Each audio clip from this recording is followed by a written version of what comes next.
Welcome everybody to a brand new Blu-ray and DVD out and about video today, and this week sees the release of a few 4K upgrades. We've got the fantasy adventure musical The Wizard of Oz, we've got the holiday classic It's a Wonderful Life, the action thriller Red Heat. All three of those are coming to 4K. We also have this week, we have Arrow Video is releasing a special edition of the 1981 horror film American Werewolf in London. We have Scream Factory releasing a collector's edition of the 1988 horror remake The Blob. And Blue Underground is releasing a special edition of the 1990 horror film Two Evil Eyes, plus much more. So let's go and see the deals, exclusives, and we're at our first location, Walmart. So let's go in and see what they got. All right, everybody, we are in at Walmart here under the new releases, and the first thing I'm seeing over here is they have the Blu-ray, DVD, and digital of A Cinderella Story Christmas Wish for 1996, the DVD for $14.96. Oh boy, yeah, we're getting these now. I mean, we're still in October essentially, but you guys know once we sort of started to head towards the end of October, we're starting to get like all these Christmas movies sort of flooding in and everything, and it's starting, guys. Look at that cute dog with the bow on. Aww. Interesting, what is this about? Kent Decker could use a Christmas miracle. The aspiring singer-songwriter has big dreams and bigger problems. Her vain stepmother forced her to be a singing elf at a billionaire. So it's basically the Cinderella story just wrapped in sort of a Christmas theme, essentially. Huh. Okay. I mean, I like Cinderella. I think Cinderella is a classic story. Not sure how it would fit in sort of a modern day Christmas style thing, but why not give it a chance? I don't know. Looks okay. For a cheesy sort of Christmas night, I guess why not take a Cinderella story and wrap it in a Christmas tale? Very interesting. Do you guys sort of like it when they do these sort of like fairy tale Christmas mashups? I know they've done a few of them, but definitely let me know what you guys think of that. Interesting. Then over here I'm seeing more Christmas holiday goodness right here, guys. We have the Hallmark Presents labels. We've seen these in the past, but more for this year. We've got Time for Me to Come Home for Christmas, A Shoe Addict's Christmas, and Pride, Prejudice, and Mistletoe. Very interesting. All for $9.96. Lacey Chabert, Brendan Perry. The Christmas best-selling of Pride and Prejudice by... Okay, that's interesting. Lacey Chabert has always been Luke. They are forced to plan a charity event together. Okay, you know, they're old rivals, and they fall in love with one another, and it's Christmas, so the season of giving and love, and aww. Really? Okay. I like certain, you know, Christmas holiday romance stuff, but these are really sort of cheesy and a little schmaltzy, and I think they're meant to be that way, though. They're not my cup of tea, though, guys, but I know some people do enjoy them, so I don't want to hate on them completely, but I know, you know, they're not for everybody, and they're certainly not for me. Then you've got Candace Cameron Bure from Full House fame in A Shoe Addict's Christmas. Very interesting. Miracles are closer than you think. As another Christmas over is... Noelle is up. Noelle, okay, is at a crossroads in her life when she accidentally gets locked up in a department store at Christmas Eve. She meets a quirky woman claiming to be her guardian angel. So Noelle finds herself revisiting Christmas's past. Oh, so it's kind of like, you know, sort of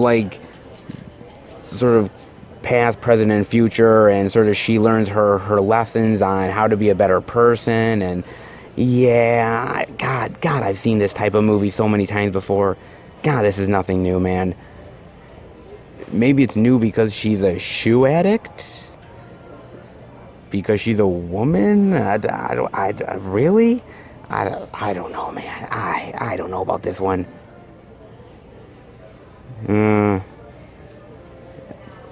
Yeah, I'll take the older school, like, sort of Scrooge type of films. This sort of takes the Scrooge theme of, like, the past, present, and future and sort of mixes it into a modern day shoe addict's wet dream or something like that.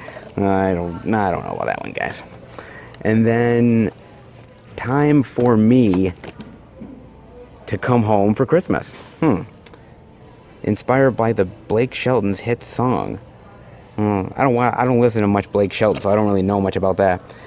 Country star meets small town girl. Kara faces a bittersweet Christmas since her mother passing. As weather keeps starting her way. There you go. When Kara sees a tabloid linking heat with a model.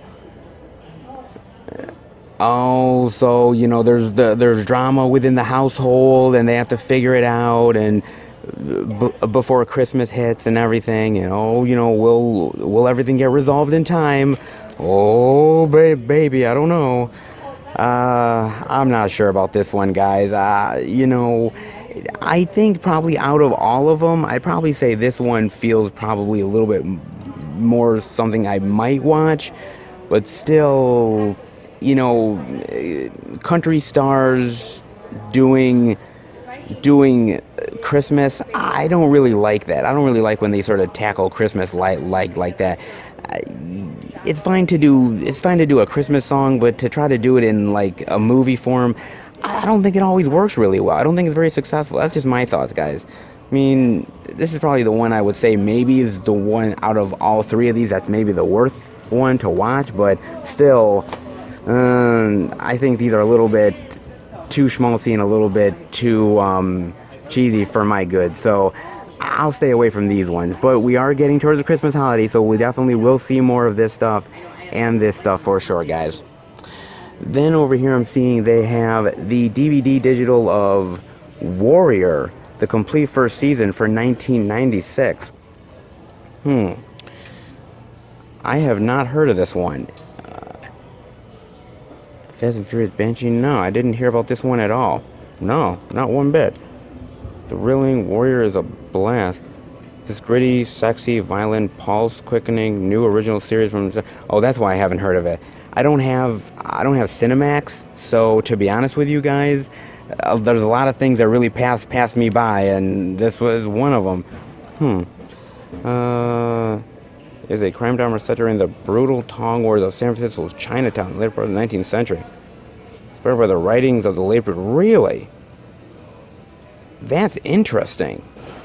I don't know anything about this, but, Bruce Lee's iconic. He's amazing. He was a fantastic martial artist.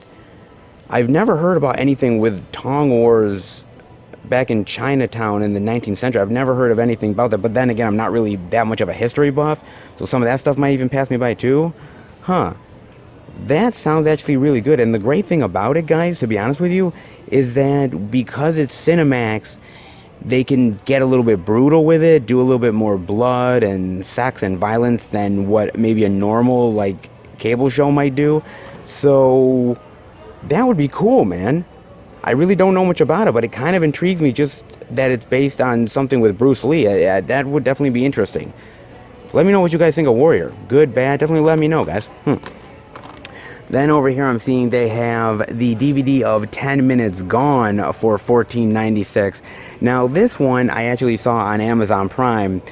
I wanted to check it out because I'm like, okay, straight to DVD, Willis, checklist. How is this going to be?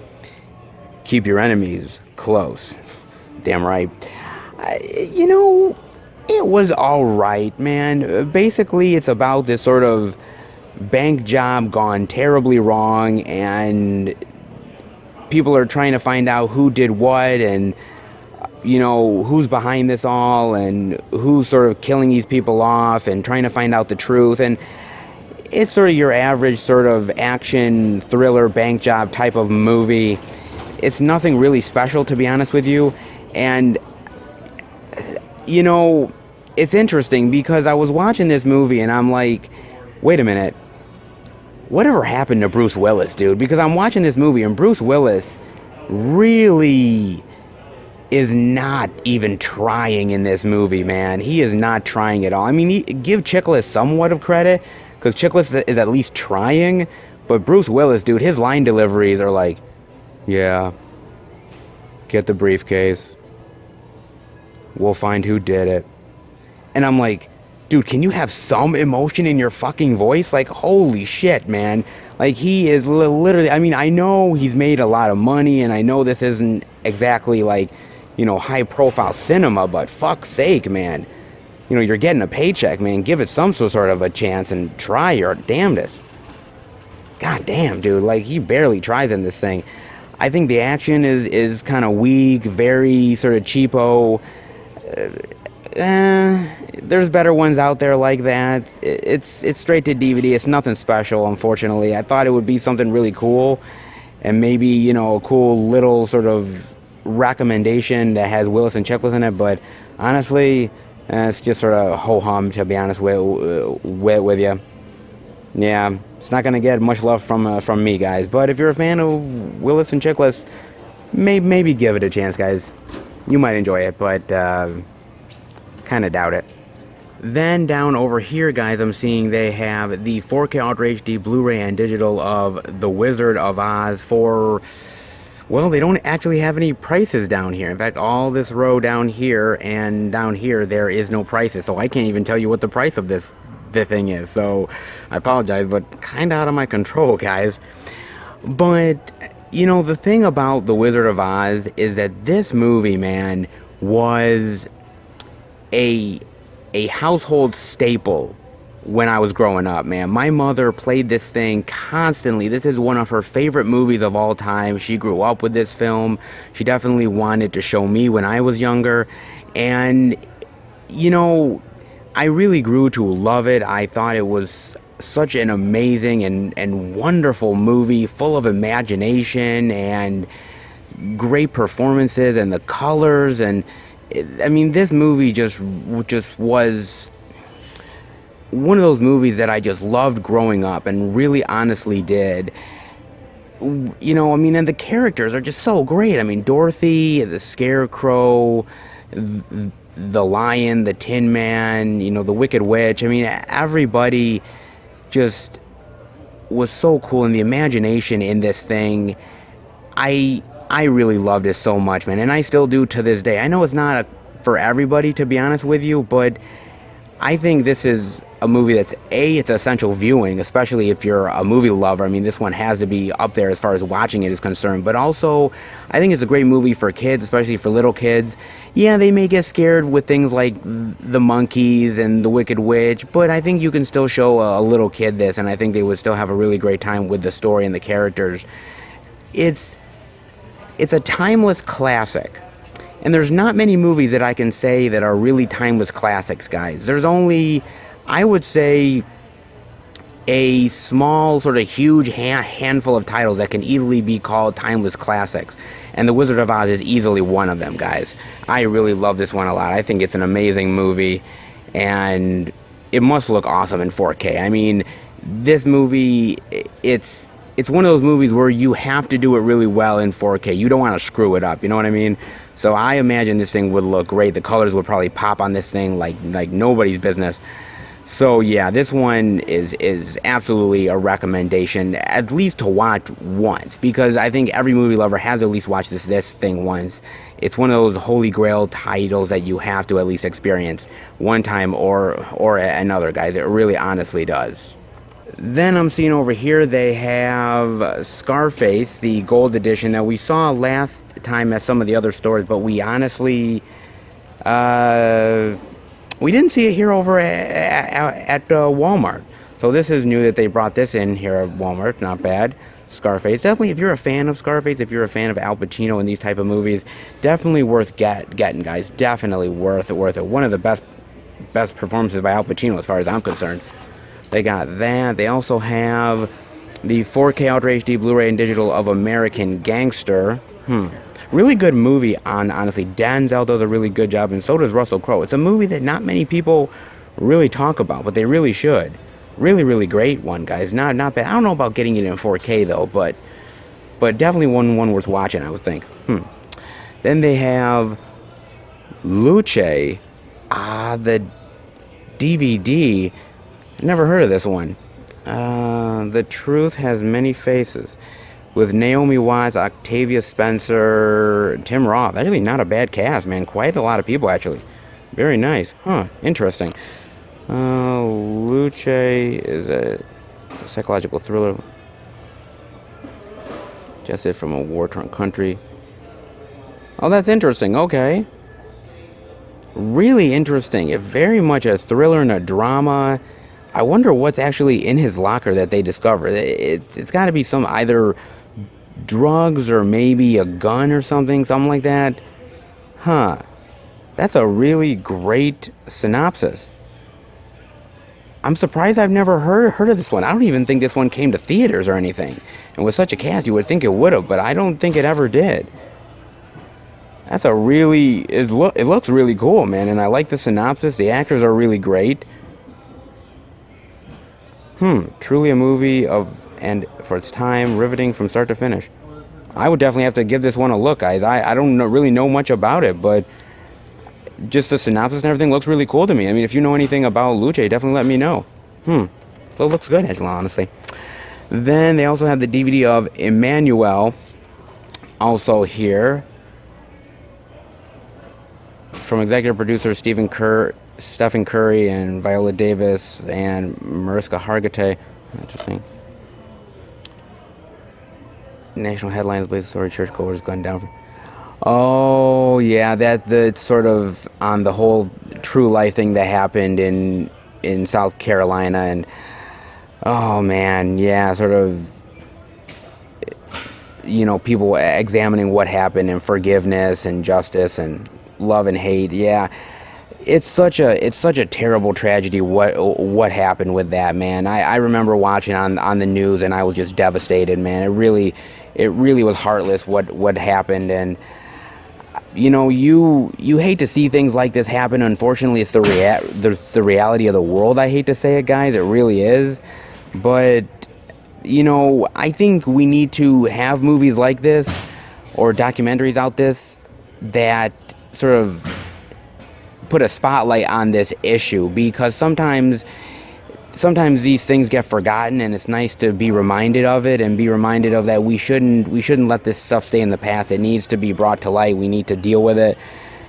Interesting. I don't know if I would watch it, essentially. Maybe I would at one point, but it's one of those ones where it really hits you in the gut really hard. You have to be ready for that type of movie, I think. But I would definitely be interested to check it out at some point, though.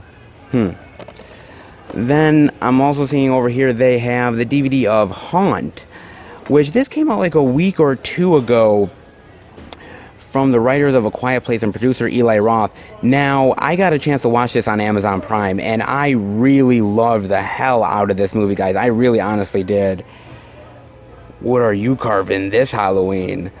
And I have to admit, though, guys, that I didn't quite know what to expect with this title, because I thought, okay, they're going into a haunted house, they're getting scared. I thought, I've seen this movie before so many times, I don't know what's going to be good on this.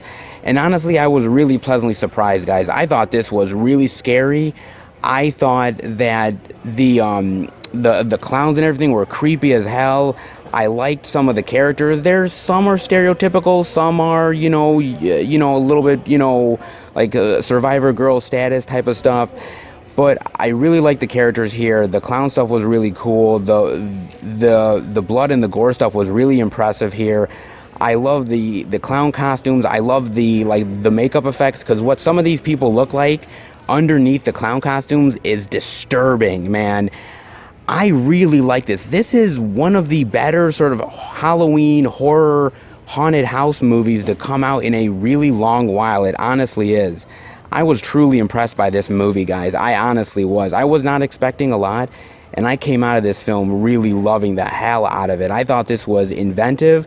I thought it was creative in what it tried to do with a low budget. The creepy clown stuff and the haunted house stuff works really well. Yeah, man. You know, sometimes these sort of from producer Eli Roth type of stuff, sometimes it kind of sucks, and you're kind of like, oh yeah, they just slapped the name on it to sort of, sell copies. But honestly, this one is genuinely really good, guys. I really enjoyed this one quite a bit. I would highly recommend this one. And I hope at some point this comes on Blu-ray, because it's on DVD now, but I didn't know whether there's a Blu-ray coming out at some point, because I don't think there is right now, but I'd love to see one, because I'd buy it in a heartbeat. But yeah, this one is so good, dude. And it's got director commentary and a couple of featurettes. Honestly, guys, if you're into haunted house, sort of creepy clown stuff, give this a look. I think you guys will really love this one. Honestly, I really dug this one quite a bit. Then they also have the DVD of The Lingering as well here. They came back. It never left. I really like this cover quite a bit. Look at that with the house and sort of the glowing red inside. That's really cool, man. The Lingering, not bad at all, man. They're like, oh my god, what the hell am I looking at? Oh, look at that. That's really cool. What is this? Dawa and his mother spend a terrifying night alone in the basement after being tormented by a strange and dangerous presence. Dawa is forced to return again, facing the presence that once tortured him as a child. Interesting. Huh. This looks really, really interesting to me. I've never really heard of The Lingering at all, but I got to admit that what's great about October in general is that there's a lot of really great horror movies out there, and ones that are not really well known that I think come out in places like Walmart, and it's good to kind of maybe check them out or see if there's any hype behind it, and maybe give them a chance where maybe you wouldn't otherwise. I think October is a really good month for that type of stuff. The Lingering looks really interesting. You're sort of, I don't know whether it's a ghostly presence or a demonic presence or something like that, but it's kind of cool where, he comes back years later to face his demons and face the house again. That's really cool, man. That's really cool indeed. There's movies like it that I've seen before, Amityville and stuff like that, but this kind of looks cool. And again, if I'm blind buying, I just see the cover and you just blind buy this, it looks really cool. So yeah, this would definitely be one I would definitely check out, guys. Very interesting. The Lingering. If you guys know anything about it, definitely let me know. It looks cool, honestly. Pretty darn cool. They also down here have, because we didn't see it the last time, they do have the Blu-ray digital now of The Art of Self-Defense as well. So we didn't see that the last time, but we saw that now. So not bad here. If you didn't pick it up yet or wanted to check it out, they do have it at Walmart here as well, guys. Not too bad. Let's see if they got anything else.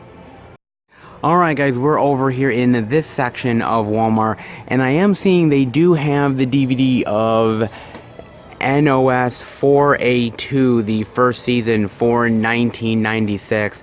I know that we saw this last week over at Best Buy, but we didn't see it anywhere else, so this time around Walmart does have it, which is actually pretty cool that they are carrying it. Sometimes some of the stores get in some stock a little bit later than usual, maybe, so sometimes it's not there on release week. I've sort of noticed that from time to time, and this is one of those titles that is like that. So if you guys are interested in it and wondered if Walmart had it, then they definitely do. And it just still looks really interesting to me. It honestly does. At some point I gotta give this a look, but that would mean I have to invest in AMC, and I have to invest in stuff like Cinemax, and at a certain point you spend way too much on cable, man. At a certain point you just gotta say, I'm done, dude, I'm cutting off. And I do miss out on a lot of stuff, I'm not gonna lie. I mean, that's why it's always really cool doing the out and abouts, and you find these things where you're like, I didn't even know anything about this. I can't unfortunately watch everything. I wish to God I could, but that's why I have you guys to tell me what's good and bad, so that I can make sure that what I'm watching is all good. So I definitely trust in you guys. So definitely let me know what you think of this. Then over here I am seeing a few sort of like box set stuff here that I wanted to show off. One of them is the Nightmare on Elm Street collection for 1996. Now this actually looks really cool of a box, actually. It actually looks really cool. Not bad at all. It comes with all the Nightmare on Elm Streets, including New Nightmare and Freddy vs. Jason as well. Not bad. I have to admit, man, I love Freddy Krueger. I think Freddy Krueger is one of my favorite horror villains of all time.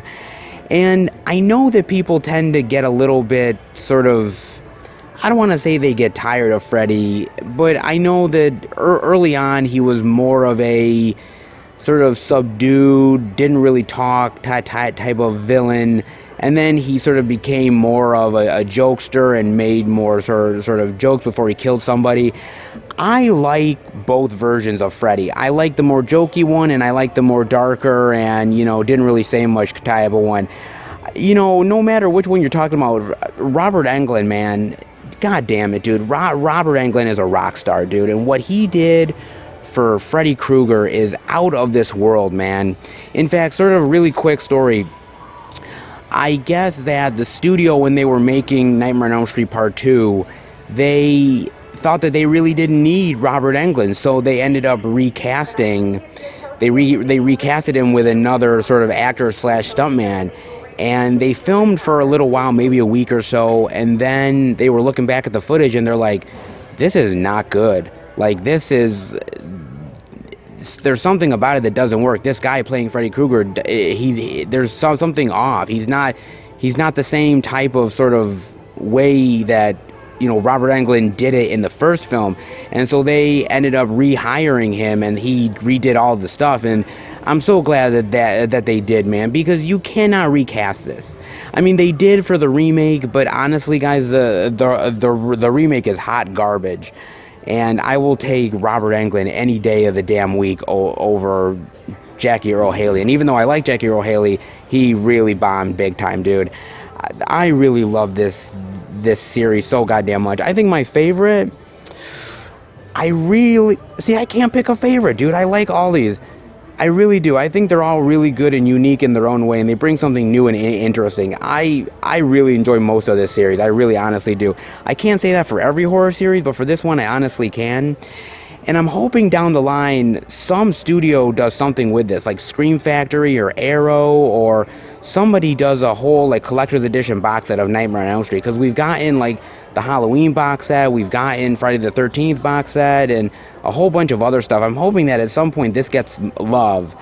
It might be a rights issue or something, but I'm really hoping down the line we do that, because I'd love a really great edition of this whole series. But maybe in the future, guys. But definitely get up on some of the Nightmare on Elm Street stuff for Halloween, because I don't think you can go wrong at all, man.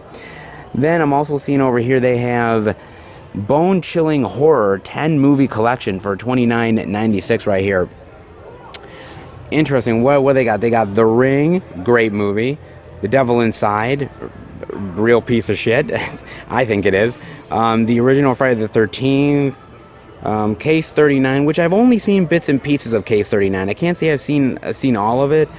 I've heard mixed things. Some people enjoy it, some people don't. I've kind of stayed away from it. What Lies Beneath, which is actually a really good movie with Harrison Ford and Michelle Pfeiffer that I really enjoy, man. I actually saw that in the movie theater with my mother, and I thought that was really great, man. I thought it was a tense sort of like thriller. I really enjoyed it. The Ruins is okay. I don't mind The Ruins. It's all right. It's not the greatest horror movie, but I sort of like saw some of the gore effects in there. It was really cool, man. I thought it was inventive. It wasn't bad. The Uninvited is not bad either. I like The Uninvited, not bad. The Haunting, I believe, if that's correct, that might be The Haunting, the Liam Neeson version, which, by the way, that is dog shit, dude. God damn, that Haunting movie's dog shit, dude. Really bad CGI and not scary at all, and really a mess of a movie, dude. Stephen King's Graveyard Shift, which honestly, not gonna lie, guys, I haven't seen Graveyard Shift in years, so I've totally forgotten about Graveyard Shift. I barely even remember that movie. I might have to revisit that at some point, but yeah, I don't barely remember that one. And then Paranormal Activity, which, by the way, guys, the first and the second Paranormal Activity are my favorites. I think they're really tense, really sort of creepy and scary, and they sort of set the bar for like other films that came after it, sort of found footage stuff. The other ones in the series, not big fan of, but the first and second one I really like though. I remember when I watched the first Paranormal Activity, I watched it at home, and I hadn't watched it yet. This is the first time I ever watched it. Now I was alone, and the lights were off, and after the movie ended, I was so creeped out. I kept hearing noises and weird stuff, and I was like, I couldn't sleep, dude. That really got to me in a big bad way, that first Paranormal Activity movie. And it doesn't start out scary, it sort of builds, man, which I like. Not bad. Interesting set. I don't know if all of them are really great, but I will say this one, though. I think most of them are pretty good, to be honest with you.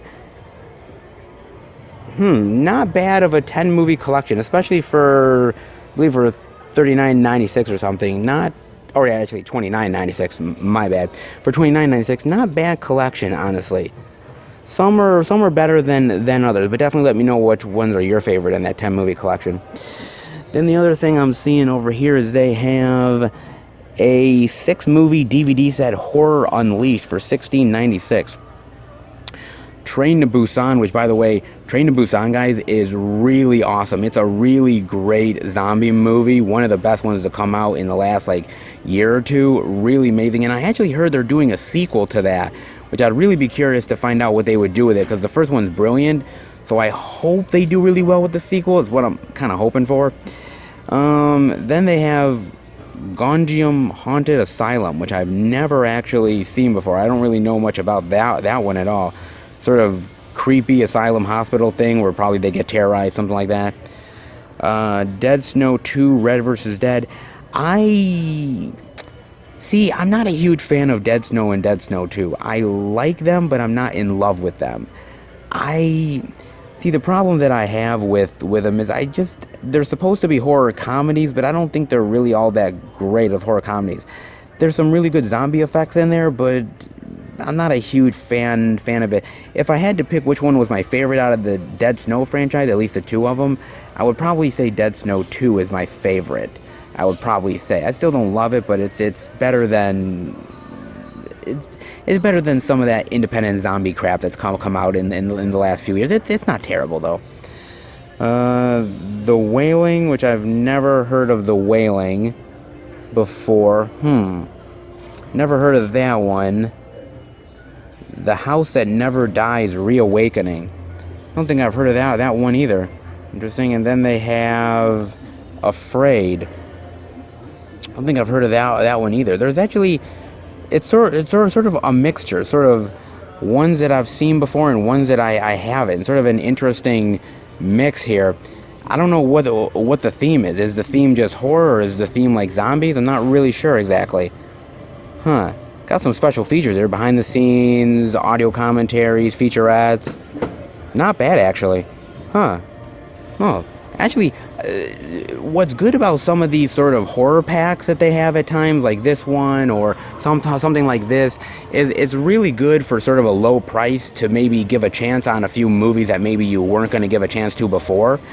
Because that's always cool, because sometimes, when there's a cheapo sort of horror set like this, I think you end up actually sort of maybe finding a surprise or a gem that you might not have checked out before. That's why sometimes these horror packs are really good. But I don't pick up horror packs, and the reason why I don't is because, to be honest with you, with the collection, it would be tough to sort of, where do you place it in the collection? That would be my only problem. But if I really like the movie, then I'll buy the individual release of it and then put it on the shelf. But not bad. Sort of a cool little sort of horror collection right there. Not bad for that, and not bad for that at all. Some interesting horror stuff this time around, guys. All right, not bad. That seems to do it. Let's head out. It's honestly probably the slowest release week that I think we've had in quite a long time, guys. There's not a lot to show off this week, and what we do have to show isn't really a lot anyways. Some 4K upgrades, a little bit of independent titles, some stuff that got carried over to this week that maybe we didn't see last week. Yeah, it's kind of one of those slower weeks for sure, guys. I mean, I'm not complaining. It's nice to catch up a little bit and sort of have a little bit of a breather, but if you guys were looking for big name titles this week, it certainly is not the week for that, guys. But there is still some decent stuff here to check out if you're willing to search around a little bit. Some horror movie collections, some cool little indie horror stuff, 4K upgrades if you guys are into that as well. Not half bad, guys. This week could be way better, but you know, it's Halloween week. I wasn't expecting a lot of really big name titles anyways, but it was nice to see some interesting stuff this week regardless. Not terrible here, could have been way better, but you know, slow release week. That's what we get, guys. But hope you enjoyed it here at Walmart. Let's head to the second location and see what we can find. All right, everybody, we are at our second location, Target. I'm not going to lie, I don't know what the hell we're going to find at Target, man. I have no idea. This week is slow. And, you know, at the beginning I told you guys that there was a bunch of 4K upgrades, and even at Walmart, we didn't even see all the 4K upgrades that came out this week. We only saw Wizard of Oz. We didn't see It's a Wonderful Life. We didn't see Red Heat. So there was a few things that we didn't even see over at that Walmart. Maybe they didn't get any copies in, or maybe they sold. Possible. So with such a slow release week, there are certain stores where I just don't know what we're going to find. And Target is one of them. Is it going to be good? Is it going to be bad? Are we going to see some of the 4K upgrades that we didn't see over at Walmart? It's possible. It's always a gamble. This week especially. Let's head into Target. See what they got. Alright, everybody. We are in a Target here. And yeah, there's only a few titles to talk about over here, guys. I knew it was going to be slow over here. And, well, yeah, pretty much I was right. The first thing I'm seeing over here is they have the 4K Ultra HD Blu-ray and digital of The Wizard of Oz for $24.99. And, you know, what's really interesting about this movie is all of the sort of facts and the tidbits that have come out in the years since about this movie, man. Some of them are really sort of very fascinating. And, I mean, some of them are like how many screenwriters were on this movie, and how some of the screenwriters wanted to try to sabotage the movie because they didn't want the book to be adapted into a film. There was some really interesting stuff about how the studio didn't even want Judy Garland, how she wasn't their first or even second choice, and which is weird because she ended up winning an Oscar for the movie. So, like, they didn't want her. They didn't even want to have her audition. On top of that, just the crazy amount of production problems that this movie had, from an actor who was originally supposed to play the Tin Man, and how the makeup, he was so allergic to the makeup that he ended up having to be in an iron lung for like the longest time.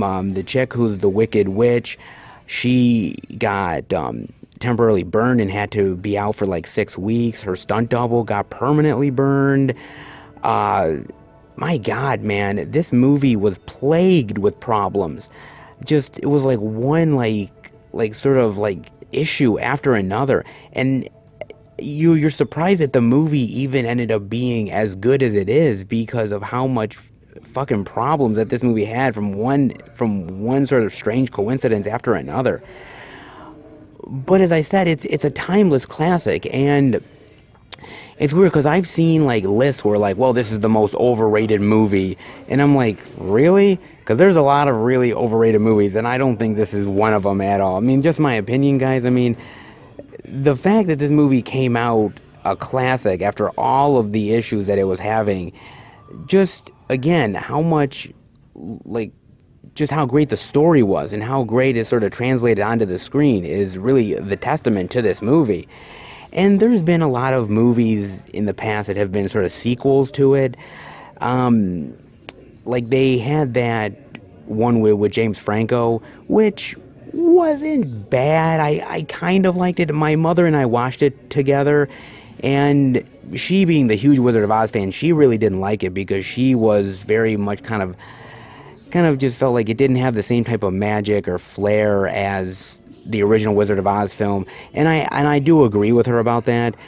I absolutely, out of all the sort of sequels that we got over the years, I really actually like Return to Oz with Fairuza Balk. It's really a very unique and almost like twisted tale on Wizard of Oz. It goes into very dark areas at times. And I thought, I mean, it's definitely a twisted tale, very different from the Wizard of Oz, but I happen to really enjoy it, man. Regardless of what you think, the Wizard of Oz will continue to stand the test of time. That's just a given.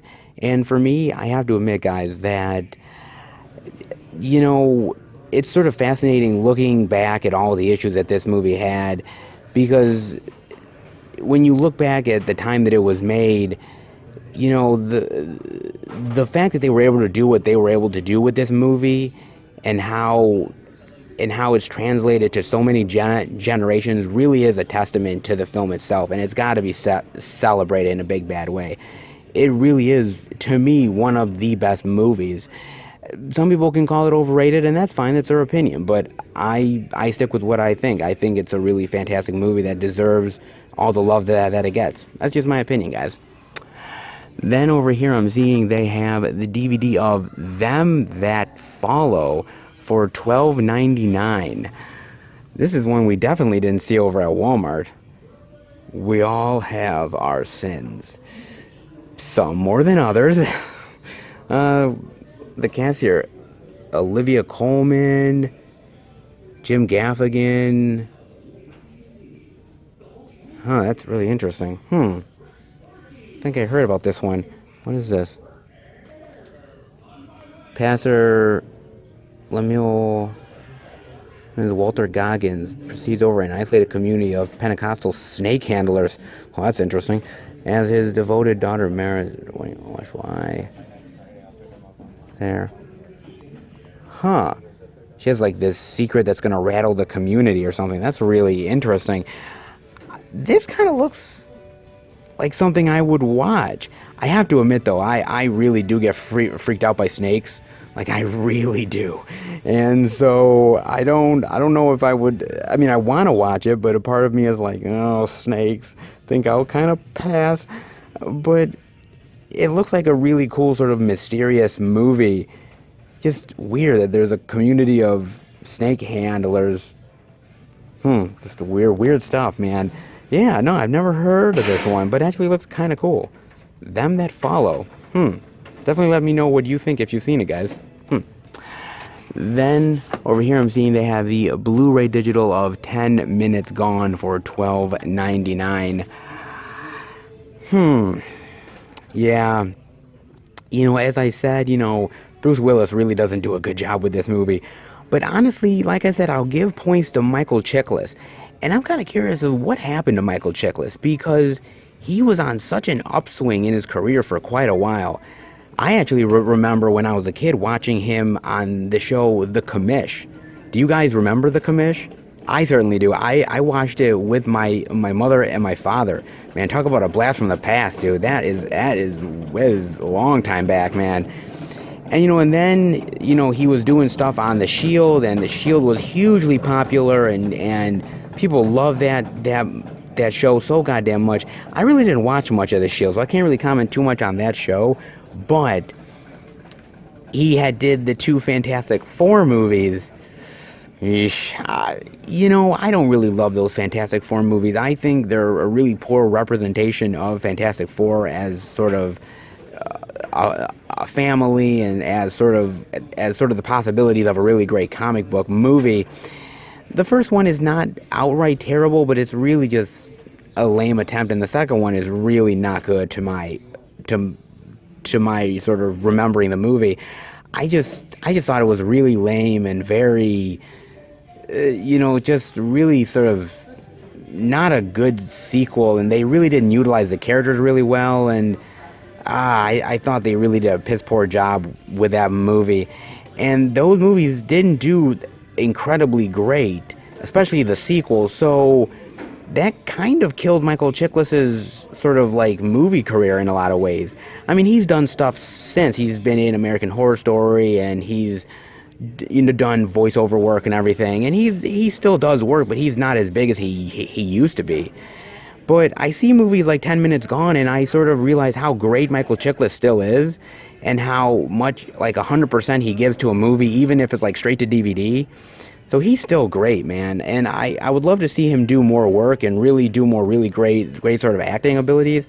But we'll see in the future. I mean, like I said, I think those Fantastic Four movies killed his career in a big bad way. But then again, there was other people that got killed by those movies as well. So he wasn't the only one. But I sort of miss seeing Michael Chiklis in more stuff, man. I really do.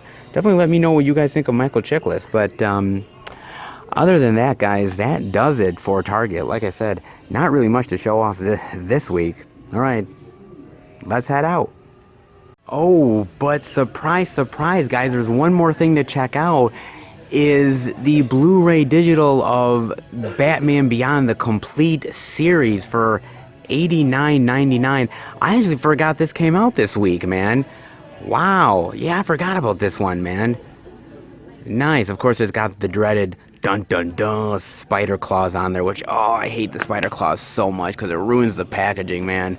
Damn, I hate that. But I understand why they don't want people to steal it. But, God, there's got to be a better way, though, man. Shit.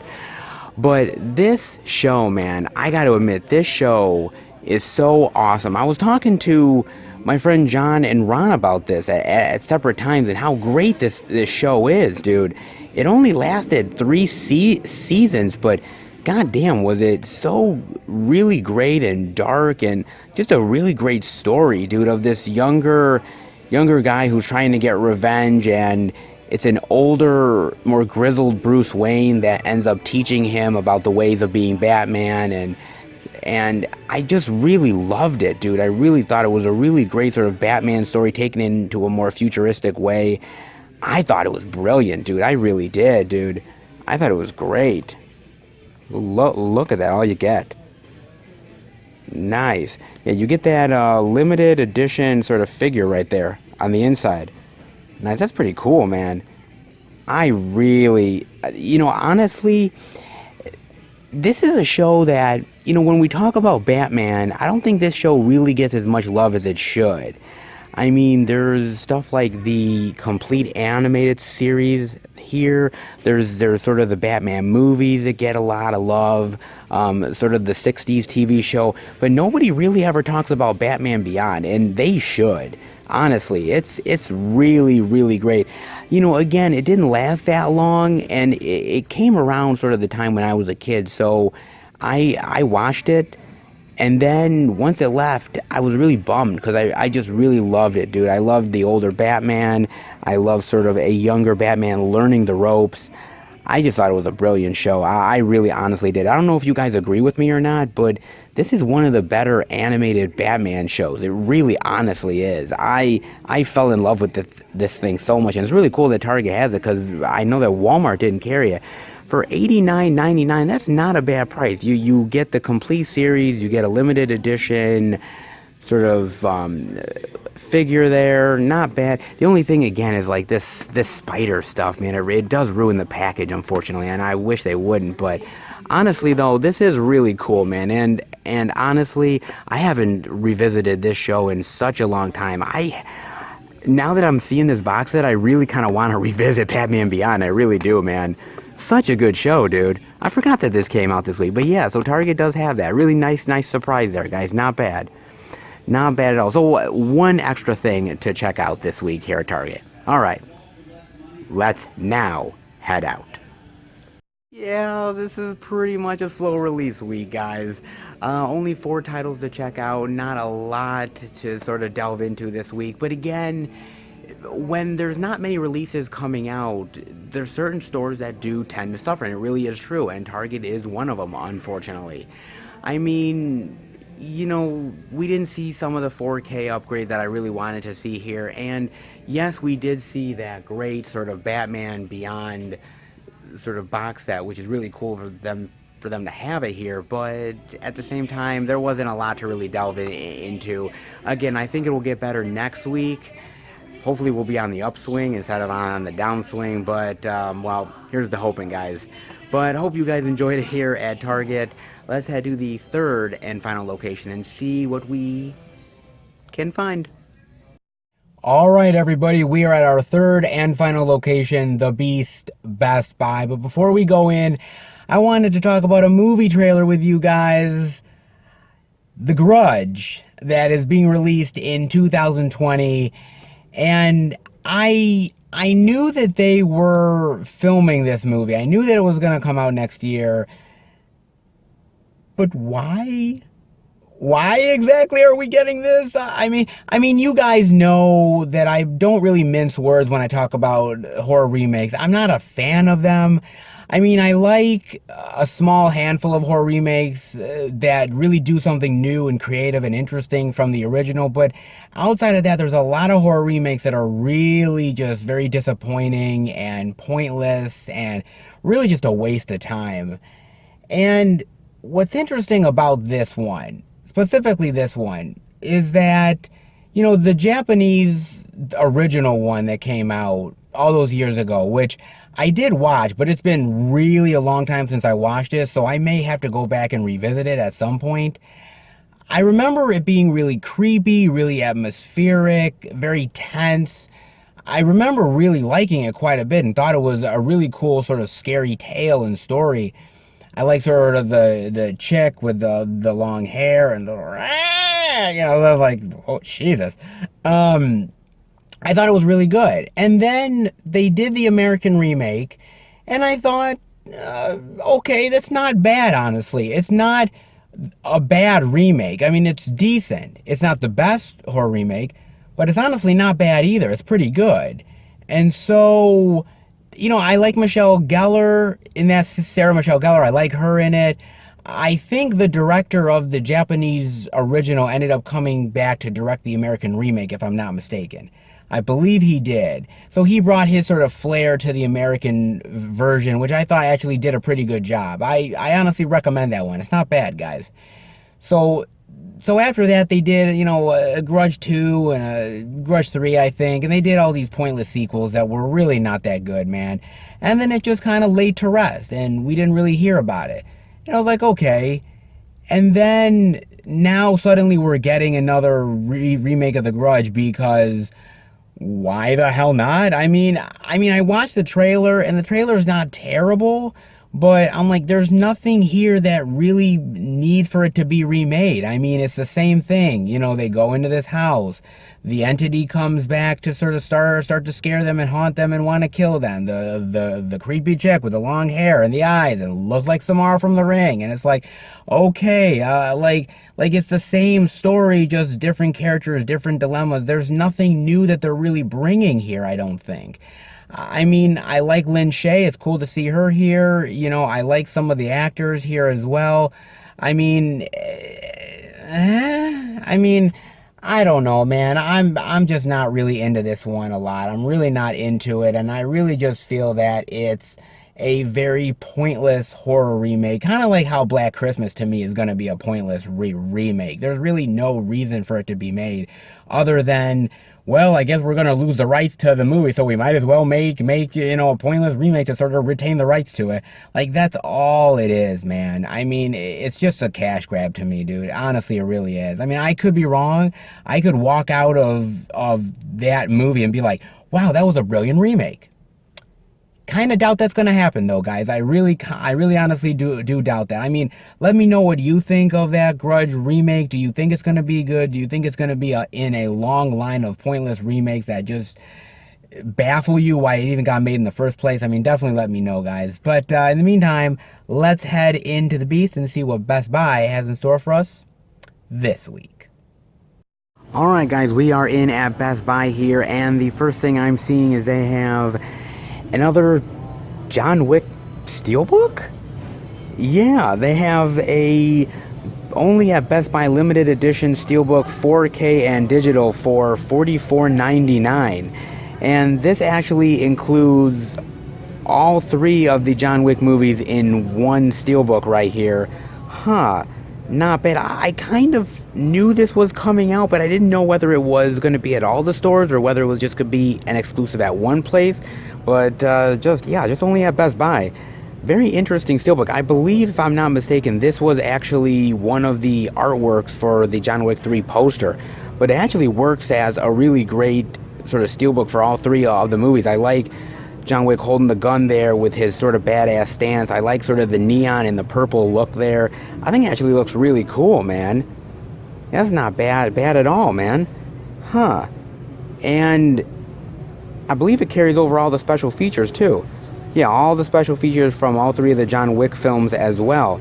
Not bad. Really not bad at all, man. If you guys have not picked up any of the John Wick films yet and want them housed in one complete steelbook, well, here you go, guys. Actually, I think it looks really cool. And actually, I think this steelbook looks better than the John Wick Chapter 3 steelbook that Best Buy had originally. I think this one looks actually way better, to be honest with you. And for $44.99, that's actually a really great price. It's actually not bad at all, man.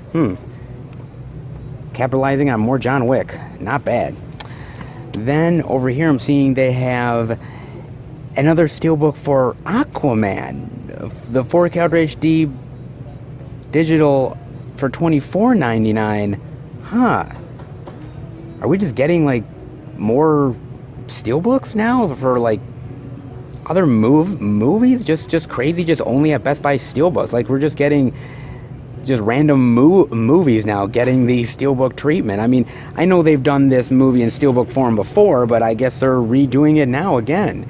I mean, it's honestly not a bad steelbook, honestly. It actually looks really nice with sort of the trident, his hand coming out.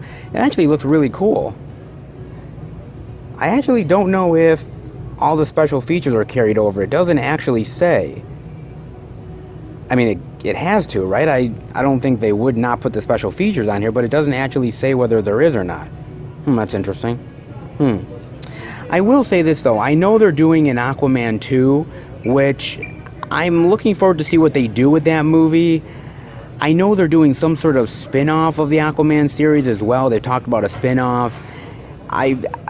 You know, to be honest with you, I wasn't the hugest fan of Aquaman, but I still enjoyed it. And I love Jason Momoa, so for me, I would at least give the second Aquaman a chance. And I do love James Wan as a director, so him coming back and everything, there is a recipe for success there that I definitely want to see what they do next. But, yeah, if you guys haven't picked up Aquaman yet, a new Steelbook edition. So something to get your hands on.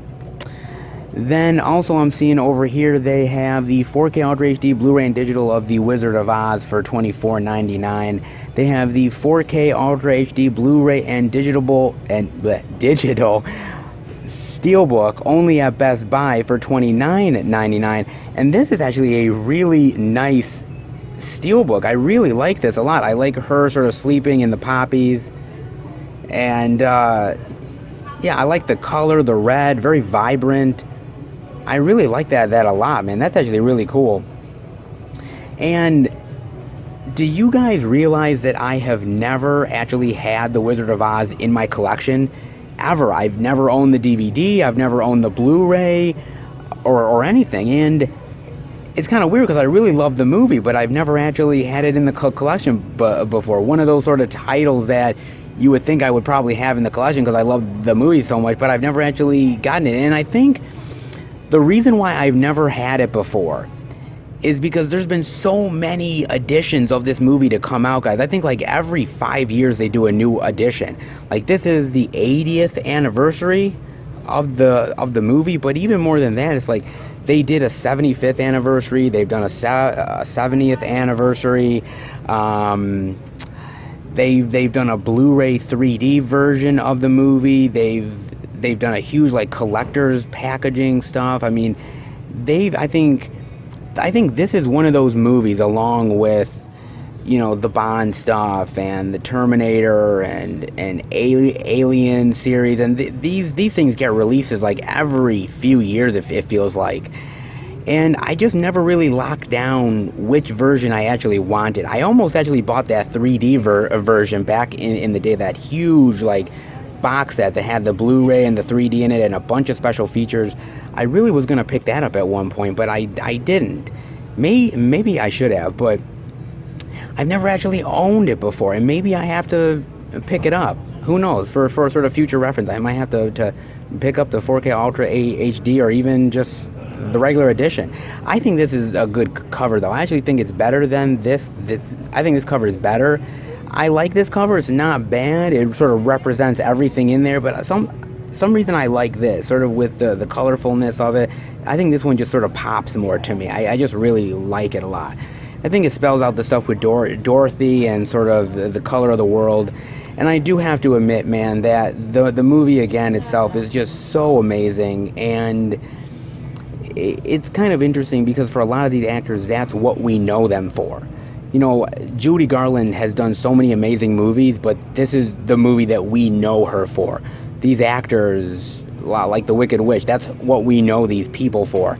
And it was kind of interesting because I know they did that recent Judy Garland movie, and I'm very interested to check that one out because it sort of delves into her sort of, you know, still trying to be relevant and everything. And I think when you're an actor, you know, you end up doing these sort of roles or this one-time role that will define your career, and I think you sort of get lost in the fact that nobody remembers you for anything else but that movie. But honestly, though, if I had to be recognized for anything, why not be The Wizard of Oz, man? I mean, it's such a goddamn classic. But honestly, this is a great movie. Young, old, it doesn't matter, man. Anybody can watch this, and it's such a great film, dude. Honestly. And this is a great, really, edition. Let me actually know, guys, which edition is actually your favorite, because like I said, every 5 years there seems to be a new edition that comes out. Like I said, they've had 3D releases, they've had regular Blu-rays, they've had DVD special editions, they've released the hell out of this movie, and this is yet another one. I don't think this is going to be the final one, because I think in 5 years time we're going to get another edition of this. I really do think so. So don't sleep on this being the only edition that we're ever going to get of it from here on out. There will be more, trust me, guys. But actually, I was just going to look here because there's a lot of cool special features here. There's a commentary track that's one that's been carried over from release, I believe. The Wonderful Wizard of Oz, the making of a movie classic, and then they have a lot of stuff that's on the Blu-ray, sing-alongs, illustrated video storybook read by Angela Lansbury, supporting cast profile gallery, and much more. Not bad. I know that I think the Blu-ray 3D release had a hell of a lot more to sort of check out as far as features go. I don't think this has as many features as that, but it still has a very good, plentiful amount if I'm not mistaken. Not as much, but still a lot that's honestly worth your money, guys. If you love Wizards of Oz and haven't picked up any of the releases yet, not a bad time. $24.99 and $29.99. Not bad, I don't think. Then over here, I'm seeing they have the Blu-ray of A Discovery of Witches for $19.99. Based on the All Souls trilogy by Deborah Harkness. Seen on AMC and BBC America. No, I haven't actually heard of this. What is this? Sexy and totally binge-worthy. Brilliant historian Diana Bishop is a witch denying her heritage, but when she unexpectedly calls up an ancient bewitched manuscript. Now that actually sounds really cool, actually. Sort of mysteries and witches, and I never heard anything about this one before, guys. I honestly have not. I do really like Teresa Palmer, though. I think Teresa Palmer is actually a pretty good actress. I do really like her in Warm Bodies. I think she's actually really great. She's done a few other roles that I've quite liked her in, too. This is actually a really good one, man. This looks really cool, honestly. And BBC America does some really great sort of movies and shows. I'm always praising BBC America, but honestly, they deserve all the praise that they get because they do some great material, man, overseas. They really do, dude. I have a lot of respect for BBC America. But this looks actually really cool, man. Honestly, witches and stuff, perfect for the Halloween season, actually. If you guys know anything about A Discovery of Witches, definitely let me know. It looks actually kind of cool. You got featurettes about the characters, mythology, and TV magic. Runs about 45 minutes. Not bad. Huh. And I've never heard of the All Souls trilogy. I've never heard of that before. If you guys have heard about any of this, or if it's a good, bad, definitely let me know. It looks interesting to me. Interesting stuff. Not bad. And very interesting stuff so far this week, guys, especially here at Best Buy. Some really interesting releases. Let's see what else they got. Alright, we are over in this section of Best Buy, and the first thing I'm seeing over here is they have the Blu-ray digital of 10 Minutes Gone for $14.99. And speaking of Michael Chiklis, I mean, yeah, his career has sort of, ebbed and flowed, and he's sort of on the downslide a little bit, but he's never really been the hugest actor of all time. Man, what about Bruce Willis, dude? I mean, I told you earlier, Bruce Willis is barely even fucking trying in this movie. But his career, man, has really took a downslide, dude. I mean, he's pretty much all he's doing is straight to Blu-ray and DVD movies, dude. I mean, I mean, the last big one that I saw him in, like, as far as him in the theater was, that M. Night Shyamalan film. I mean, that's the last one that Bob and I saw in the theater, man, was with Willis. That's it, dude. He's not making the movies like he used to, man. He really isn't. I don't know whether it's the project he's picking or that maybe people just don't want to work with him, because I did actually hear that he's very difficult to work with. Like, there's this great sort of podcast interview that Kevin Smith does about Cop Out, and he's talking about Bruce Willis and how Bruce would like leave the set and fly all the way to Italy or something to have lunch, and then he'd fly back and they'd start to film, or he would have this weird crazy demands or something like that. It's kind of weird, because I think when you're a Hollywood movie star, I think in some ways you're like, oh, hey, I can do no wrong or everything. But after a certain while, people will only deal with your shit for so long, dude. And when you start making movies that aren't hits anymore and people are not going to see your stuff, then that's when people can say, hey, look, you either change your attitude or we're not hiring you, man. I mean, it's as simple as that, dude. I mean, I like Willis. I like old school Willis. I think some of the newer Willis stuff, the unfortunate thing is he doesn't even try. I mean, as great as that M. Night Shyamalan movie is, it's basically other people that are propping the film up and making it better. Willis, even though he has a more understated performance, he's not really like, the most outgoing actor you've ever seen in your life. He has like one mode and that's it. Like I said, I like Willis from back in the day and like a lot of the stuff he's done, but man, I'd like to see Willis do better work, but man, he's just got to try, dude. I mean, when you're in this movie and you're just like, your line delivery is as dead as a fish, I mean, what more can you really do? You know what I mean? When second-rate actors are outdoing you, that's a problem, man. But, yeah, hopefully he'll get back on the horse again. Or, most likely, we're just going to see another straight-to-Blu-ray and DVD movie of his. More likely the straight-to-Blu-ray DVD movie.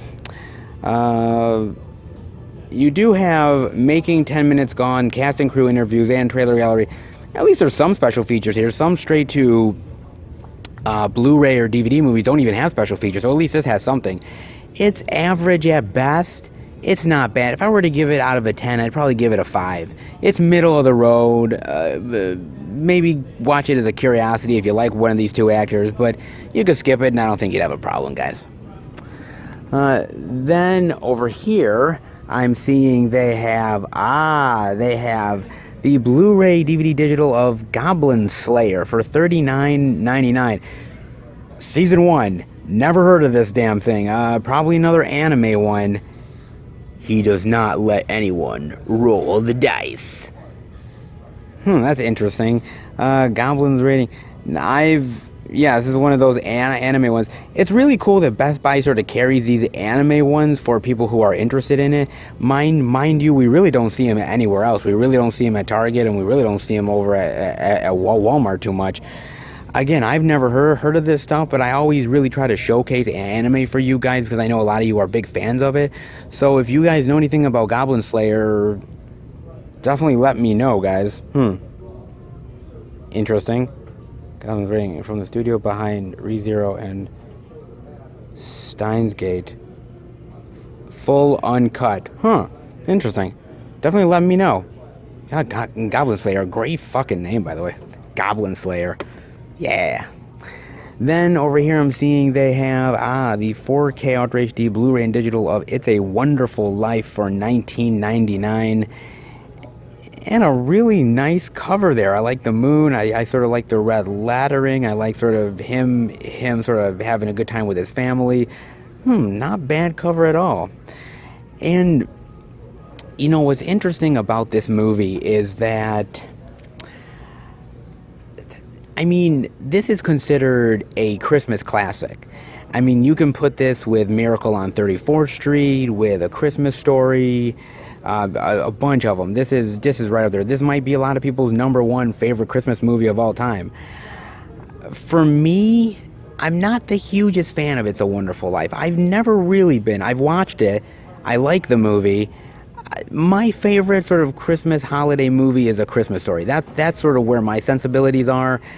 I like the story of a guy who, you know, what if he didn't have his family, you know, sort of all this sort of what if tales, and he learns to appreciate Christmas and appreciate his life and his family. I like these type of tales. I think it's actually a really great movie, and one that's absolutely deserving of its holiday classic status. But I can't say it's really something that I'll really watch over and over again. It's something I'll watch occasionally, but you know, there's better ones out there for me that I consider better holiday classics. I mean, it's really a matter of opinion. I'm very curious of what you guys think. Definitely let me know.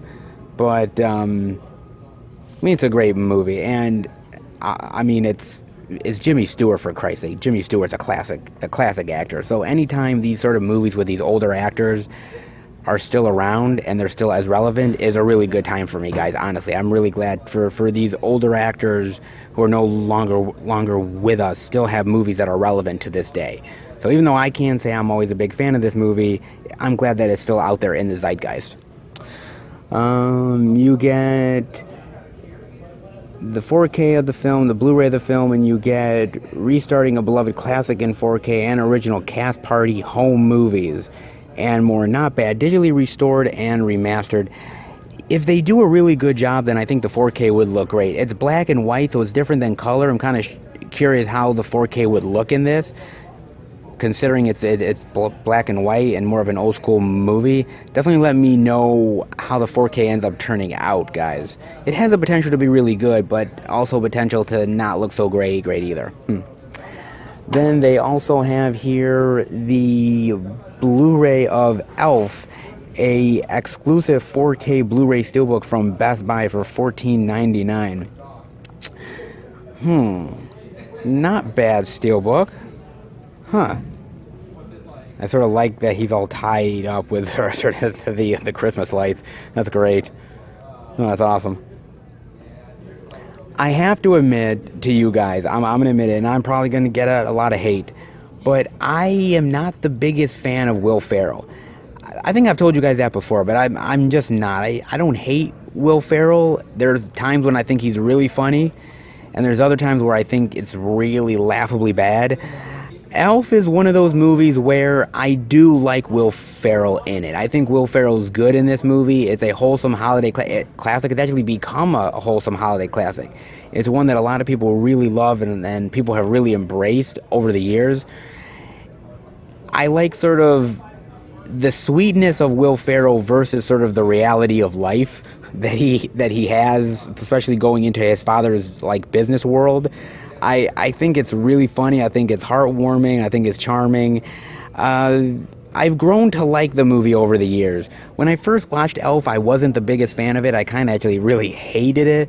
But the more I watched it, the more it kind of grew on me. And so now, not saying it's like my absolute holiday classic, but it's one that I think when it's on, I would definitely watch it for sure, guys.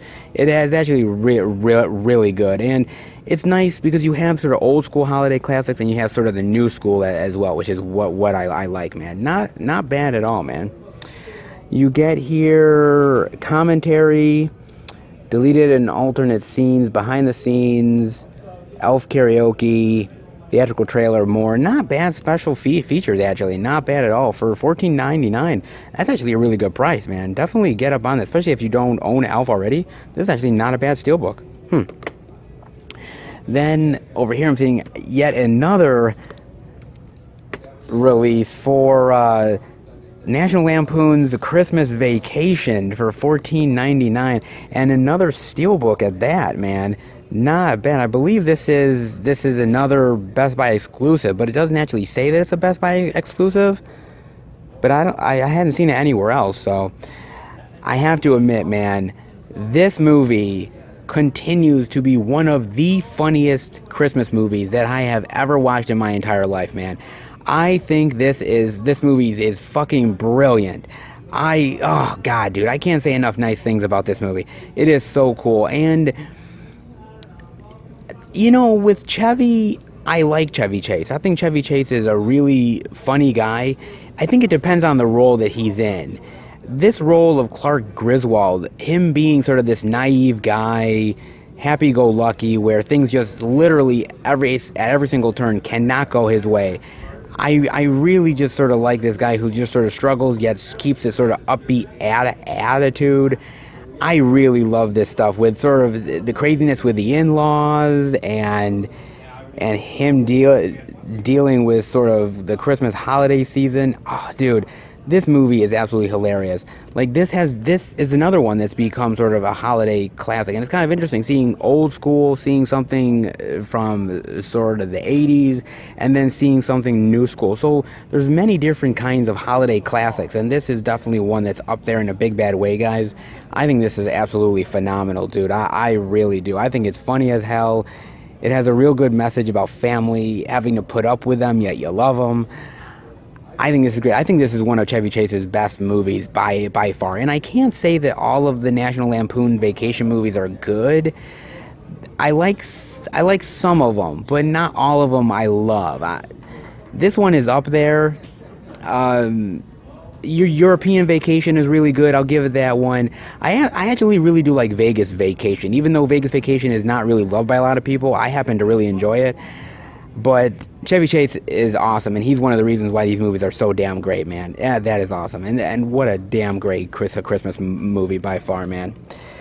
You get here an audio commentary and a theatrical trailer. Not a lot, but for $14.99, that's not a bad price, guys. Definitely get up on this. And for your sort of holiday Christmas needs, some more really great goodies. We saw some of those sort of new Hallmark Christmas movies at Walmart, but I'll take these three over those Hallmark movies any day of the week, man, by far. And then the next thing over here is I'm seeing they have the Blu-ray of Bloodline for $14.99 right here, guys. Now, this actually got released, I believe, last week, but I didn't see it in any of the stores, so it's kind of nice to finally see it here. And I got a chance to watch this on Amazon Prime, and I really enjoy this movie quite a bit. I really honestly do. It's basically about this guy who's this sort of counselor at this school, and he's got this really dark past. And what ends up happening is that sort of the kids that he ends up counseling, they're very they're troubled, and they have bad home lives, and they're their fathers, and these people, stepfathers, are just very evil to them, and they deserve a comeuppance, and he decides to track these people down and do his own brand of justice on them and kills them, and just sort of his dark tendencies sort of coming out. I I really like this one quite a bit. This is more of a slower, methodical horror movie. It's not sort of whiz bang, just kills galore. It takes its time. The kills, I think, when we get to them, are brutal. I like them quite a bit. It's not for everybody. See, I like more slower, methodical horror movies that take their time and sort of build.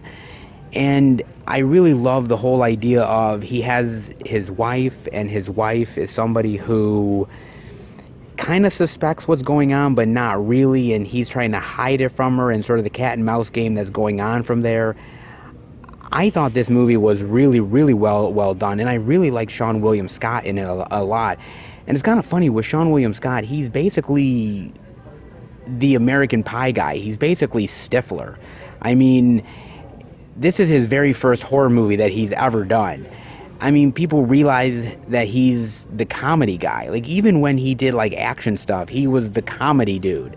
I mean, he never really was the serious guy. And so it's really kind of weird to see him in this type of role where there's, like, really no comedy whatsoever. But it's kind of refreshing to see as well. It really is. I thought he did a brilliant job here, man. I thought he really killed it in a big, bad way, man. I thought he was awesome here. It's by Blumhouse, and this didn't come to theaters, and I can kind of see why, because it's not a movie that I think audiences would embrace, like a wide audience. It's more, I think it's a movie that's going to find its footing years from now, where people are going to find it and be like, oh, cool, the American Pie guy is doing a horror movie. Cool, I got to check it out. I hope it gets more love than I'm hearing, because I've heard a lot of people say, oh, it's really terrible and it's boring and blah-da-da, and I'm like, wait a minute. This movie is anything but boring, man. I mean, I've seen some horror movies out there that have been really fucking boring, dude. This is not boring at all. I think this is a fresher breath air for Sean William Scott. I think it's horror that takes its time, but I think the payoff is really cool, and I think the ending is really cool. Like, what happens at the end, I thought it was going to go a different way, and it completely twisted around. And I kind of like the fact that you don't know where the film's going. You have an idea, and then when it turns, you really don't know where it's going to go next. I like that quite a bit. This was a pleasant surprise for me, man. I wasn't expecting to like this one, because I'm like, Sean William Scott in a horror movie, really? But it was a pleasant surprise, honestly. I really did enjoy this one, guys. Definitely give it a chance. It's not, like crazy kills and rockin' soundtrack type of horror movie. It's more of a slower build, but if you have the patience for it, I think it pays off in a really great way. I really enjoyed this one quite a bit, guys. I would highly recommend. I really would. Then I'm also seeing they have Warrior Season 1 for $24.99 on Blu-ray digital here, and I'm actually really curious, is this show like Into the Badlands? Like, you know how Into the Badlands has, like, martial arts and sort of sword fighting and everything like that? Is this similar to that? Or is it more like a mob movie with guns and sort of knives and everything like that? It looks like it might actually be sort of a combination of both. Actually, it might. I'm just really curious, because I love a lot of Bruce Lee stuff. I like sort of a lot of that sort of Japanese sort of martial arts stuff at times. I wonder if this is sort of a great combination of that. Like I said, I've never really heard about it before. I never even heard about the whole, like, Tong Wars of San Francisco Chinatown. Like, I've never heard of that stuff, but it looks really cool. I'm definitely going to have to look up the trailer to this one, guys. But if you guys know anything about it, definitely let me know. The only other special features that I see are Inside Warrior and get an up-close look at each episode. But that's about it. Not a lot of special features here. I'm kind of curious, because why put it on Cinemax? Is Cinemax the only place that would allow them to do what they wanted to do as far as blood or gore or sexual stuff? I'm kind of curious. I gotta look this one up for sure, guys. Warrior is interesting.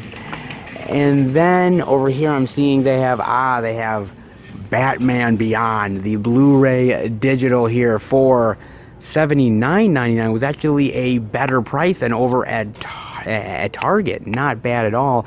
And of course, it doesn't have that dreaded spider like clinging thing on the package, which basically ruins it. So this is definitely much nicer, man. That's really cool. And you can kind of see the action figure up close more. That's really cool. And I'll kind of turn it around here to see. Yeah, you get a better look at what you get in there. Yeah, look at that, man. That's really cool.